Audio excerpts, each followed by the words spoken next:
Саламатсыздарбы, Нур СТВ каналында жаңылыктар топтому. Акыркы сааттардагы жаңылыктар менен таанышып алыңыздар. Биздин каналга подписация болуп, видеого лайк басып, жаңылыктар менен өз убагында кабардар болуп туруңуздар.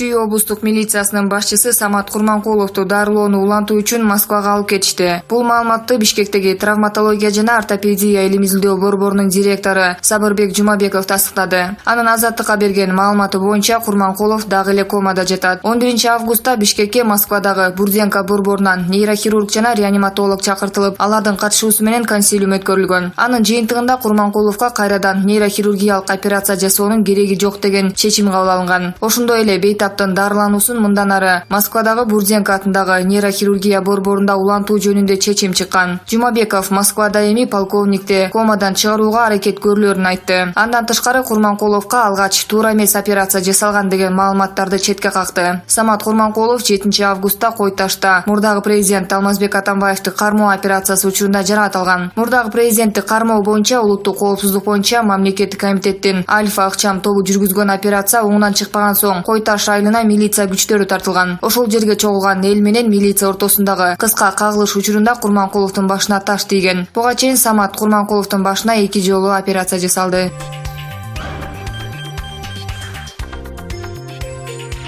Жогорку кеңештен Кыргызстанга кайтып келген мурдагы депутаты Өмүрбек Бабанов учурда үй бүлөсү менен Талас облусунда жүрөт. Бул тууралуу саясатчынын партиялашы парламент депутаты Мирлан Жээнчуроев билдирди. Өмүрбек Токтогулович 1 жыл 9 ай Кыргызстанда болгон жок. Таласта ата-энесинин үйү бар. Ал өзүнүн айылына келди. Ага чейин ыйык жер болгон. Манас Ордого зыярат кылып, жакындары менен түлөө өткөрдү. Бабановду Жогорку кеңештеги Республика Тажурт фракциясынын депутаттары Кенжебек Бокоев, Руслан Казакбаев баш болгон тарапташтары коштоп жүрөт. Ал Орусиядан Бишкекке 9 августта учуп келген. Аны Манас эл аралык аэропортунан жүздөгөн тарапташтары тосуп алышкан. Бабанов анда кыска билдирүү жасап, буга чейин ага козголгон кылмыш иштери боюнча сурак берүүгө даяр экенин айткан. Мунун алдында улуттук коопсуздук боюнча мамлекеттик комитет Бабанов Кыргызстанга келсе мыйзам чегинде жоопко тартылаарын жарыялаган. УКМКнын маалыматына караганда, ага 2 кылмыш иши козголгон. Биринчиси 2017 жылы шайлоонун үгүт өнөктүгүндө эл алдында чыгып сүйлөгөн айрым сөздөрү конституциялык түзүлүшкө каршы келет деген негизде болсо, экинчиси бийликти басып алууга даярдык көрүү деген айып менен ачылган. Бабанов 2017 жылдагы президенттик шайлоодон кийин өлкөдөн чыгып кеткен. Кийин депутаттык мандатын тапшырып, саясаттан толугу менен кеткенин билдирген. Ички иштер министрлиги түрмөдө отуруп алып, президенттик аппараттын атынан Жогорку кеңештин депутаттарына, КСДПнын басма сөз катчысына жана министрликтерге, мамлекеттик органдарга телефон чалган кылмышкерди аныктады. Бул факт кылмыштар менен жоруктардын бирдиктүү реестрине катталып, сотко чейинки өндүрүш башталды. ИИМдин тараткан маалыматына караганда, алдамчылык үчүн соттолуп, номер 1 түрмөдө жазасын өтөп жаткан Темир Калмырзаев өзү менен кошо түрмөдө отурган Талгат Игисиновдун телефону менен бир топ кызмат адамдарына президенттик аппараттын өзгөчө жооптуу жетекчисинин атынан телефон чалып, акыркы саясий окуялар боюнча жалган маалыматтарды тараткан. Ал депутат Асель Кудурановага телефон чалып, камакта отурган мурдагы президент Алмазбек Атамбаев менен жолугушууну уюштуруп берүү тууралуу убада берип, ал абалын сураган. Ошондой эле КСДПнын расмий өкүлү Кундуз Жолдубаевага да телефон чалып, 7-8 августтагы окуялар боюнча толук маалымат алып турган. Андан сырткары транспорт жана жолдор министринин орун басарына, Бишкек мэриясынын жооптуу кызматкерине, экономика министрлигине жана башка бир катар мамлекеттик органдарга телефон чалып, кандай иштер аткарылат, кандай иштер пландалууда деген суроолорду берип, бардык маалыматтарды алып турган. ИИМ Темир Калмырзаев менен Талгат Игисинов түрмөдө жазасын өтөп жаткандар үчүн өзүнчө түрмөгө которулуп, сүйлөшкөн телефондор далил буюм катары алынганын кабарлады.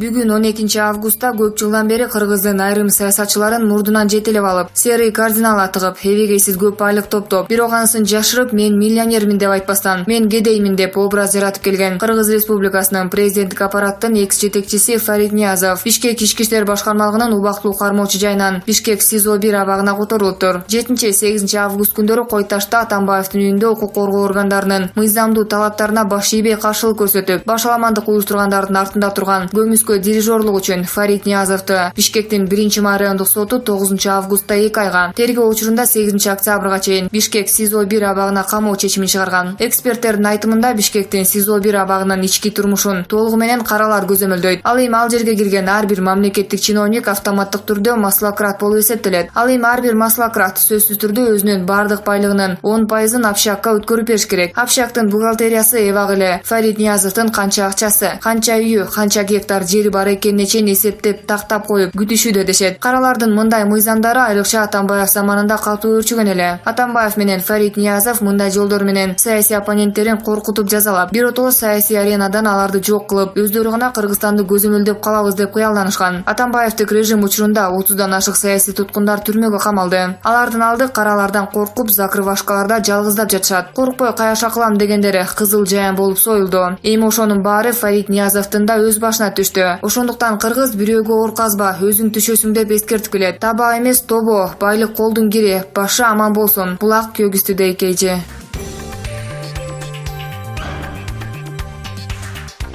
Бүгүн 12 августта президент Сооронбай Жээнбеков Түркиянын президенти Реджеп Тайип Эрдоган менен телефон аркылуу сүйлөштү. Бул тууралуу президенттик аппараттын басма сөз кызматынан билдирди. Маалыматка ылайык, сүйлөшүүнүн жүрүшүндө алар көп тараптуу кызматташуунун маселелерин жана буга чейинки макулдашуулардын ишке ашуусун талкуулашты. Түркиянын башчысы кыргыз элин жана президент Сооронбай Жээнбековду Курманайт майрамы менен куттуктап, тынчтык жана бакубатчылык каалады. Президент Сооронбай Жээнбеков дагы Түркиянын президенти Реджеп Тайип Эрдоганды Курманайт майрамы менен куттуктап, албан ийгиликтерди жана бекем ден соолук каалады.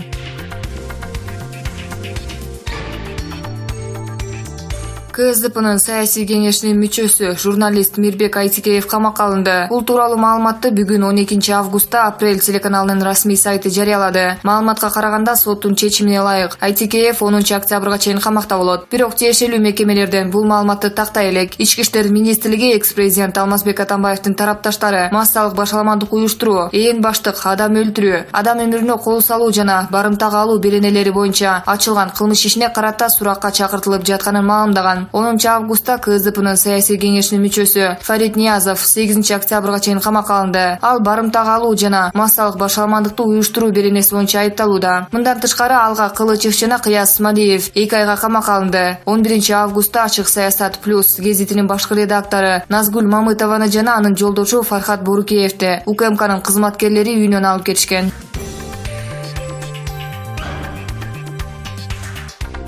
8 августта Кой Таш айылында экс-президент Алмазбек Атамбаевдин үйүндө аны кармоо үчүн күч түзүмдөрүнүн 2 операциясы орун алып, ал УКМКга камакка алынган. 1 райондук сотунун чечими менен ал 26 августка чейин камакта калтырылды. Атамбаев жазык кодексинин кылмышка кошо катышуу жана коррупция беренелери боюнча шектелүүдө. Супер KG порталы бийликтин башкы оппоненти болгон Алмазбек Атамбаев кармалды. Эми өлкөнү өнүктүү үчүн бийликке каршы тоскоолдук калдыбы деген соол салды. Жогорку кеңештин экс-депутаты Равшан Жээнбеков билдиргендей, Атамбаевдин саясий аренадан убактылуу кеткени, кандайдыр бир деңгээлде бийликке реформаларды, өзгөрүүлөрдү жасоого шарт түзүшү мүмкүн. Бүгүнкү күндө өлкөдө экономикабыз, социалдык абалыбыз, тышкы саясатыбыз оор абалда турат. Эгерде мурдагыдай эле 2 жыл бою маанилүү реформалар жүрбөсө, саясий система өзгөрбөсө, анда биздин экономикабыз, саясатыбыз, жалпы мамлекеттин абалы өзүнөн өзү өзгөрүп жакшы болуп кетпейт. Ошондуктан Атамбаев барбы же жокпу? Жалпысынан мамлекет үчүн ал көп деле маанилүү эмес. Бийлик баары бир экономикалык программаларды ишке ашырууга, саясий реформаларды жасоого мажбур болот. Эгерде бийлик ушул учурдан пайдаланып, кандайдыр бир өзгөрүүлөрдү жасаганга аракет кыла турган болсо, Атамбаевдин саясий аренадан убактылуу кеткени, кандайдыр бир деңгээлде бийликке реформаларды, өзгөрүүлөрдү жасоого шарт түзүшү мүмкүн, дейт Жээнбеков.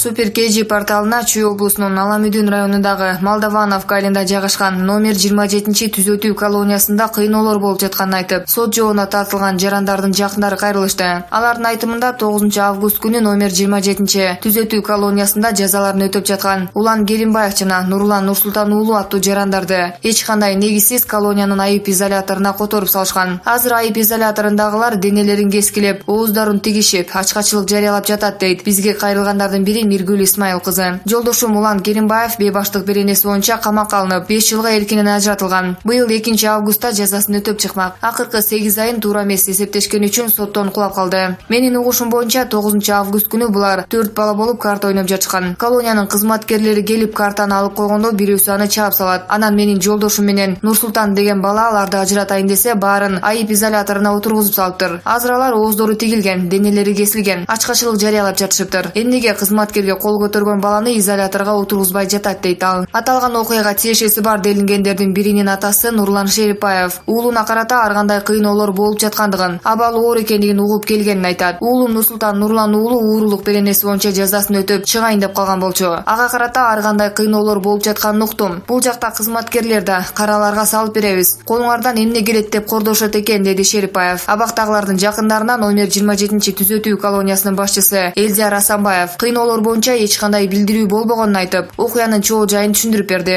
9-август күнү уктоого кеткенден кийин менин иш бөлмөмдүн артындагы соттолуучулар жашаган жерде ызы чуу болгонун угуп, бири-бирине зыян келтирип алышпасын деп кызматкерлерди жиберген. Кызматкерлер келгенде алар кумар оюндарын ойноп жатышыптыр. Аларды ажыратуу учурунда кызматкерлерге каршылык көрсөтүү аракеттери болгон үчүн алар 15 күнгө айып изоляторуна камалды, дейт Элдияр Асанбаев. Номер 27-түзөтүү колониясынын башчысы айып изоляторунда отургандардын жакындарына 15 күндүк жазасын 7 күнгө, кийин 5 күнгө азайтып берерин жана азыркы учурда эч кандай жолугушуулар болбой турганын айтып жолго салды. Саламатсыздарбы? Нур СТВ каналында жаңылыктар топтому. Акыркы сааттардагы жаңылыктар менен таанышып алыңыздар. Биздин каналга подписаться болуп, видеого лайк басып, жаңылыктар менен өз убагында кабардар болуп туруңуздар. Регнум агенттигине саясаттануучу, Орусиянын улуттук стратегия институтунун директору Юрий Салазобов Кыргызстан самалийлешкен өлкө, алсыз бийлик аттуу макала жарыялады. Анда Кыргызстанды дүйнө эли азыр жолу болбогондордун аралы деп атап жатат. Эмнеге бул өлкөнүн бийлиги улам жаңырган сайын алсырай берет? Борбор Азиядагы чакан өлкөнүн саясаты, экономикасы, социалдык абалы барган сайын начарлоодо. Маселен, математик Аскар Акаев мындай ээн баш өлкө үчүн өтө эле жумшак лидер болгон. 2005-жылы Жоо Газын инкылабынан кийин качып, ордуна мамлекет түндүк түштүккө бөлгөн Курманбек Бакиев келген. Азыркы кыргыз саясий лидерлери уруучулук, тала командирлик, ал тургай кылмыш тобунун деңгээлине чейин майдаланды. Мындай топтордун эң башкы дымагы кандай жол менен болбосун бийликке жетүү. 2016-жылы өкмөт кызматтан кеткенде эле азыр болуп жаткан саясий окуяларды божомолдоп жазган элем. Кыргызстандагы саясий сасык тумоо өнөкөт ооруга өттү. Анын өзөктүк себеби бириккен улуттун, анын кызыкчылыгын көздөгөн элитанын жоктугу. Ушундан улам чакан мамлекет социалдык таштандыкка айланууда. Кыргызстандын сомализациясы өтө оор дарттын белгиси. Бул жалпы постсоветтик өлкөлөрдүн дарты болот. Себеби экономикасы күчтүү Орусия менен евро биримдик башка өлкөлөрдөгү эң мыкты адамдарды өзүнө тартууда. Мекенинде калгандардын көбү билимсиздер. Демографиялык кыйынчылык тарткан өлкөлөр өнүгүүнүн эң оңой жолуна түшүп, адам ресурсун, жаштарды, билимдүүлөрдү постсоветтик өлкөлөрдөн алып кетип жатат. Эс алууга чыккандар, билимсиздер өлкөдө калып, алардын маселесин чечүүнүн жолу табылбай турат. Орусияга жакын жайгашкан Кыргызстан сыяктуу кара тешиктерди эмне кылышыбыз керек? Ал жакта башталган сомализация маселесин жергиликтүү бийлик эч качан чече албайт. Кыргызстандагы абал сырттан келишмейин оңолбойт. Өлкөнү өнүгүү жолуна салчу чыныгы саясий элита жок. Менимче Евразия экономикалык биримдиги менен жамааттык коопсуздук келишим уюму Кыргызстан үчүн ураган өлкө статусунан suurуп чыкчу аркан даярдашы керек. Бирок мындай эл аралык программа кыргыз элитасынан жоопкерчиликти талап кылат. Бул сыяктуу ишти Казакстан мурда баштаган менен кыргыз бийлигине салган акчасы кара тешикке сиңип жоголгон. Ошентсе да өлкөдөгү саясий, социалдык проблемаларды чечүүгө белсенбесек, Кыргызстанда болчу кезектеги инкылап аны менен чектеш ЭАЭП менен Орусиянын бейкуттугуна таасирин тийгизет деп жазган. Канадада чыккан Национал пост гезити Кыргызстандын экс-президенти Алмазбек Атамбаевдин камалышы менен кошо мурунку советтик өлкөлөрдөгү эски сот системасын талдаган макала жарыялады. Мурдагы Советтер Союзундагы өлкөлөрдө соттук реформа таптакыр ишке ашкан эмес. Соттор улам жаңы келген бийликке көз каранды болгондуктан тактан түшкөндөрдүн тагдыры оор. Кытайдын батыш жагында жайгашкан 6 миллион калкы бар Жакыр Кыргызстандагы акыркы окуялар бул чөлкөмдө бийликти тынчтык жол менен өткөрүп берүүдөн корккон лидерлердин бетин ачты. Кайсы бир өлкө башчысы мындай ишке барса, соңу оң натыйжа бербей турганын көрсөттү. Атамбаев коюлган айыптарга каршы болгону менен баары бир камалды. Азыркы президент Сооронбай Жээнбеков мындай аракети менен күч түзүмдөрүнүн баарына болушунча үстөмдүк кыла аларын далилдеди. Бирок негизги маселе бул бийлик тирешинде ким жеңген эмес. Дүйнөдөгү эң чакан өлкөлөрдүн бири болгон Кыргызстан абдан жакыр 50 өлкөнүн катарында турганы. Ошондой эле постсоветтик өлкөлөрдүн лидерлеринин бийликти тынч жол менен өткөрбөй, акырына чейин так талашуусу көйгөйдөр батууда. Атамбаевдин камалышынан Украинанын мурунку президенти Петро Порошенко сестениши керек. Себеби ага карата коррупцияга байланышкан 11 кылмыш иши козголгон. Азыркы президент Владимир Зеленский оор экономикалык акыбал үчүн Порошенкону айыптап келет. Ал тургай Орусиянын президенти Владимир Путин 2024-жылы бийликти өткөрүп бергенден кийин тагдырын Алмазбек Атамбаевдин азыркы акыбалына карай божомолдоп, кайсы бир чечимди кабыл алып, келечегине камынышы керек деп жазат гезит баяндамачылары. Солтон Сарыдагы акыркы кырдаал боюнча бир катар эл аралык басылмалар маалымат берип, South China Morning Post гезити Кытай-Кыргыз ген талашын талдөөгө аракет кылды. Макалада Нарын районунда жайгашкан Солтон Сары алтын кенин иштетүү укугу Кыргыз-Кытай Jongchi Mining Company ишканасына 20 жылга берилген. Бирок жергиликтүү элдин наразылыгына байланыштуу ген иштеткен компаниянын ортосунда чыккан чатактан улам иш токтоду. Дүйнөлүк банк бир гана кумтөр алтын кен менен ички дүңөнүмдүн 10% камсыз кылган. Борбор Азиянын экономикасы эң жакыр өлкөсү үчүн ген казуучу инвесторлор өтө маанилүү экенин белгилеген. Буга карабай эми кытайлык ген казуучу компаниянын иши белгисиз мөөнөткө токтоду. Кытай Кыргызстандан чыр чатакты уюштургандарды жазалоону талап кылууда. Каршы чыккан эл компания аймактын экологиясын талкалап жатканын жөө келтирет. Армениядан Таиландга чейинки аймакта ген казып иштетүү бир топ чыр чатак каршылык акциялары менен коштолуп келет. Ген иштетүүнү каалабаган эл экология менен айлана чөрөгө зыян тиеринен кооптонуп, инвесторлорду кубалаган учурлар катталган. Британиядагы Chatham House аттуу Борбор Азия боюнча талдоо борборунун эксперти Кейт Маллинсон ген казууга каршы чыккан кыргызстандыктардын саясий себеби болушу мүмкүн деген ойдо деп баяндалат.